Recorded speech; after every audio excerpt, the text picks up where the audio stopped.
안녕하세요. 대바파파입니다. 경매 관련주 K옥션이 1월 두 번째 공모주로 상장합니다. 미술 경매 관련주로는 대표적으로 서울옥션이 있습니다. NFT 관련 사업을 진행한다고 해서 굉장히 큰 주가 상승을 보여주었습니다. 과연 K옥션도 그 뒤를 따를 수 있을지 한번 알아보도록 하겠습니다. 먼저 청약 개요입니다. 청약은 12일과 13일에 이루어지고요. 환불일이 조금 깁니다. 이자 생각을 잘 하셔야 될 것 같고요. 그리고 증권사는 신영증권 단독 청약입니다. 이 신영증권의 경우 20일 비대면 계좌 제한이 있기 때문에 비대면 계좌 개설이 안 되시는 분들은 은행을 방문하셔서 계좌 개설을 하셔야 되는데, 그것도 역시 선착순으로 너무 많이 몰리면 중지될 수도 있다고 하니까 계좌 개설 하실 분들은 최대한 빠르게 가시는 것을 추천드립니다. 공모가 같은 경우는 아직 확정은 안 났지만 2만 원으로 될 것으로 예상하고 있습니다. 공모 규모는 320억 원인데요. 1781억 원의 예상후 시총이 되고 있습니다. 그리고 이번에는 신주 80%, 구주 20%로, 구주라고 하는 것은 기존에 주식을 갖고 있던 사람들이 파는 겁니다. 그러면 이 대주주가 주식을 팔게 되었는데요. 대주주가 판다는 것은 좀 단점입니다. 하지만 그럼에도 불구하고 저는 이 K옥션은 좀 매력이 있다고 생각을 하고 있습니다.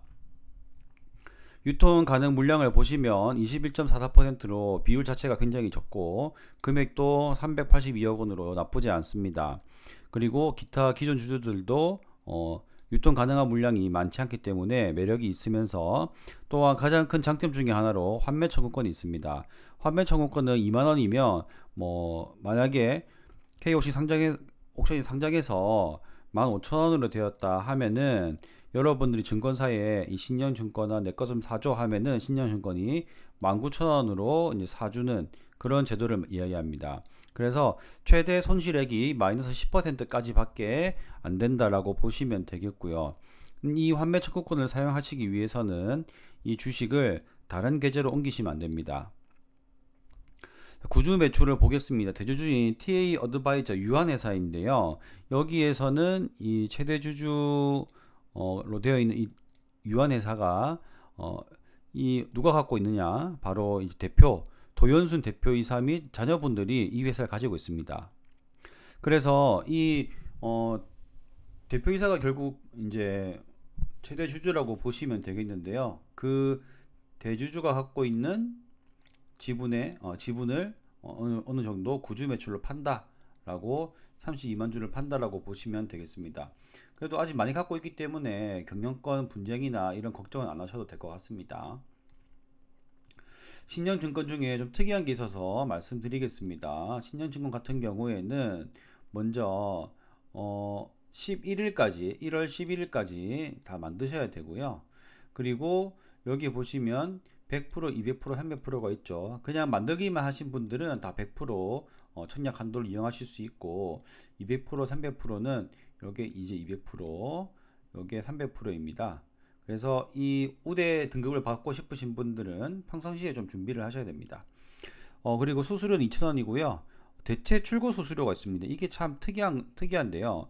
원래 대부분 대체 출고 수수료는 뭐 1,000원, 1,500원 이렇게 되는 걸로 알고 있습니다. 그런데 여기서는 공모주 같은 경우에 건당 10,000원입니다. 와, 장난 아니죠. 그래서 이 10,000원을 다른 증권사로 보냈을 때 10,000원의 대체 수수료가 있고, 그리고 대체 즉 신영증권에서 K옥션을 다른 증권사로 옮기게 되면 바로 환매 청구권도 사용할 수가 없습니다. 물론 신영증권에서 다른 신영증권으로 옮기게 되면 수수료가 10,000원은 안 되겠지만 환매 청구권을 똑같이 사용할 수가 없기 때문에 이번에는 출고를 하지 않는 것을 추천드립니다. 이게 예전에는 신영증권이 비대면 계좌 개설이 안 됐었거든요. 그런데 지금은 가능하고요. 대신에 20일 영업일 제한이 있고 은행 방문도 개설 가능하지만 일찍 조기 마감될 수도 있기 때문에 웬만하면 오늘 미리미리 만드시는 걸 추천드리고요. 청약 한도는 일반 그룹이 대부분이실 텐데 바로 1억 3,300만 원 청약을 넣으실 수 있습니다. 저도 요거 풀 청약할 예정입니다. 회사 개요를 보시면 간단합니다. 바로 경매 회사고요. 미술품 경매고요. 그리고 화랑 아트페어 경매사, 이렇게 미술품을 구매하는 방법이 다양한데 그 중에서 2차 시장 경매 회사라고 보시면 되겠습니다. 우리나라의 이 메이저 미술품 경매 회사는 서울옥션과 이제 K옥션 두 개가 있다고 보시면 되겠고, 이 두 개가 대부분 서울옥션이 1등인데 2020년도에는 또 K옥션이 1등을 한 적이 있다고 해요. 아무래도 코로나 때문에 온라인 시장도 많이 하고 있는 K옥션이 조금 더 활발하지 않았나 이런 생각도 듭니다. 근데 이 그 경매 같은 경우에 미술품 경매가 진입 장벽이 높다고 합니다. 국내에서도 그렇고 해외에서도 그렇고 항상 많지 않은 회사들이 과점을 하고 있다고 하는데, 그 이유가 바로 이 미술품 확보 능력 및 물류 능력입니다. 아무래도 고가의 미술품을 확보하고 할 때 판매를 원하는 위탁자가 좀 네임밸류가 있는 그런 쪽에 맡기고 싶지 않겠습니까? 그래야지 많은 사람들이 내 작품을 보고 이렇게 호가를 올려주는 경매에 참여를 하겠죠. 그렇기 때문에 과정 경쟁 우위가 매우 확보되어 있는 상황이다라고 보시기 때문에 K옥션도 굉장히 경쟁력이 있다라고 생각이 됩니다. 회사 개요 중에 이 수익 구조를 보시면요, 미술품 경매와 판매가 있는데 여기 좀 특징이 있습니다. 여기 보시면 경매할 때 수수료를 위탁하는 사람, 즉 이제 팔아주세요 하는 사람이죠. 그리고 여기는 낙찰 받아가는 사람인데요, 양쪽에 다 받아갑니다. 정말 대단하죠. 그래서 이 수수료 금액이 엄청 이제 양쪽에 다 받기 때문에 정말 정부 뺨치게끔 잘 받아갑니다. 네. 그래서 경매 비즈니스와 판매 비즈니스인데 서울옥션은 이제 판매 쪽에 조금 더 특화되어 있고, 이제 K옥션은 경매 쪽에 조금 더 특화되어 있다라고 하는데 이쪽이 이익률이 좀 좋다고 합니다. 그래서 이제 여기 IR 이제 대표님 영상 하시는 거 말씀하시는 거 보시면은 K옥션은 요 경매 쪽 경매 비즈니스를 조금 더 중점적으로 하고 있다라고 이야기합니다. 이익률도 좀 좋은 것 같고 구조 자체도 참 좋은 것 같아요. 여기 보시면은 다양한 경매 플랫폼인데요, 이제 오프라인과 온라인인데 여기 보시면은 메이저 경매라고 해서 제일 비싼 것들 이렇게 파는 건데 경매하는 건데 오프라인인데 온라인으로도 참여가 가능하다고 합니다. 정말 이렇게 참여 기회를 열어주면은 더 관심 있는 사람들이 많이 나올 수 있겠죠. 또 얼굴 내비치기 싫어하는 큰 손들도 역시 경매에 참여할 수가 있겠고요. 여기 보시면 위클리와 프리미엄이 있는데 위클리 같은 경우에는 가격대가 좀 저렴합니다. 상대적으로 여기 1000만원 이상하고 300만원까지 저렴하죠. 그래서 여기는 아마 뭐 MZ세대나 아니면 30대나 뭐 이렇게 그 조금 미술품에 관심은 있지만 참여를 못했던 사람들을 위해서 조금 낮은 가격에 미술품들을 이렇게 하고, 그리고 나서 이제 점점점 이렇게 올라올 수 있도록 하는 그런 구조가 이제 마련되어 있는 것으로 보입니다. 이익률을 보시면은 여기 미술품 경매가 훨씬 더 이익률이 높습니다. 그래서 왜 이렇게 높냐고 했더니 IR 영상 보시도 아시겠지만 경매 수수료가 매출로 잡힌답니다. 낙찰가액이 아니라 경매 수수료가 매출로 잡히기 때문에 이익률이 굉장히 높다고 합니다. 그래서 경매 비즈니스가 조금 더 중점적으로 되면은 이익률은 그냥 막 쭉쭉쭉 따라가지 않을까 하는 생각이 들었습니다. 그리고 여기에 보시면 여러분들 많이 궁금하신 것 중에 하나가 서울옥션처럼 NFT 할 것이냐 되어 있는 여기 자회사가 있거든요. 이 대부업을 이제 바꾸고 이제 자회사로 이렇게 바꾸는데 네이티브는 해외 쪽이고요. 여기는 이제 신진 작가인데 여기는 국내에서도 다양한 작가들을 이제 발굴해서 지원한다라고 되어 있고, 여기 크립토가 새로운 형태의 미술품 시장인데 IR 영상 보시면 이 대표님의 입에서 NFT도 언급이 되었습니다. NFT 안 한다는 생각이 전혀 없고요.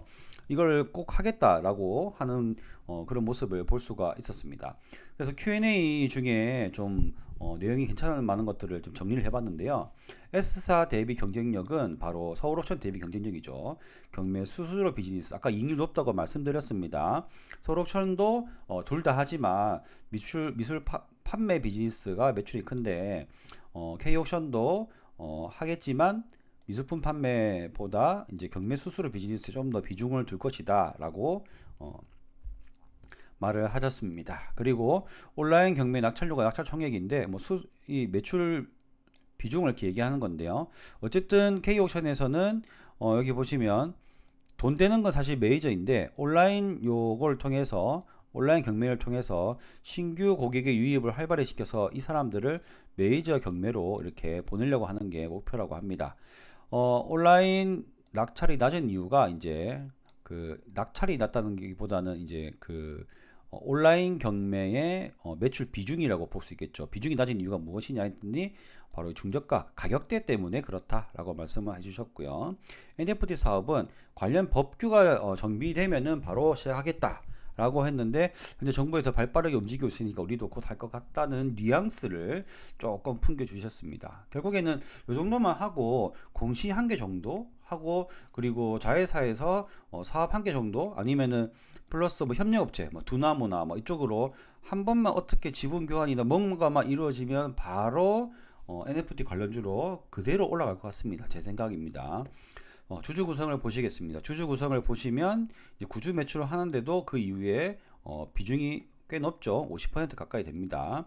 유통 물량도 적기 때문에 굉장히 좋고 기존 주주들도 그렇게 많지 않기 때문에 좋습니다. 그리고 벤처금융 같은 경우에는 이미 가지고 있는 것도 굉장히 많기 때문에 1개월 뒤까지는 또 나올 물량이 적어서 굉장히 나쁘지 않은 주주 구성이다 라고 보시면 되겠고 이것도 매력적입니다. 유사기업 비교인데요. 일단 서울옥션만 비교해도 될 것을 이렇게 홍콩 해외 기업까지 가지고 왔고요. 괜시리 홍콩을 갖고 와서 오히려 더 퍼가 24로 기준이 내려갔습니다. 그래서 할인율도 꽤 많이 적용했어요. 물론 밴드 상단 초과할 수도 있겠지만 일단 이 밴드 상단으로 이제 공모가가 결정된다고 쳤을 때 퍼가 16입니다. 현재 서울옥션의 퍼는 38입니다. 27에서 더 올라갔다는 얘기죠. 고점 찍고 조금 내려왔는데 38입니다. 그만큼 지금 서울옥션 대비 반값 이하입니다. 그래서 저는 저평가라고 생각이 됩니다. 자, 정리를 하면요. 진입장벽이 높은 사업은 항상 투자자들의 사랑을 받고요. 또 요즘 인플레이션 많이 하죠. 미술품은 인플레이션 따라 올라가게 되면은 낙찰 가액이 올라가고 낙찰 가액이 올라가면 수수료도 같이 올라갈 수밖에 없는 구조입니다. 그렇기 때문에 인플레이션 해지도 가능하다라고 생각이 됩니다. 그리고 투자 설명서에는 NFT 없지만 IR에서 언급했기 때문에 기술적으로 크게 어렵지 않을 거다라고 생각이 되고요.